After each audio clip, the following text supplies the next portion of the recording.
Makulu eta guzti izan bada ere, Pablo Berazaluzek eman du lehen da biziko urratsa errekuperazioaren bidean. Atzo egin zioten ebakuntza eta gaur etxera. Gauzak nahi bezala gertatu diren seinale.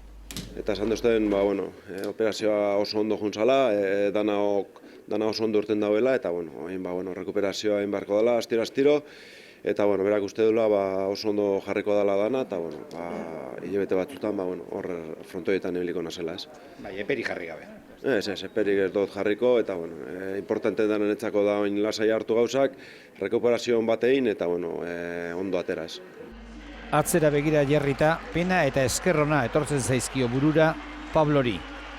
Sarritan kirolaren bi aldeak dira. Bai, pena hundia, ez, momentuan da hurrengo gunean nahiko txartu pasatu nuen, baina egia esan hango ambiente, hango jentea, niretako gauza oso handia izan zen, dana daukat eskertzeko, ez, bai jenteari, bai periodistei, bai jente guztiari, jente asko eman dit animo pila bat, eta egia esan deneri eskertzen dit asko, ez.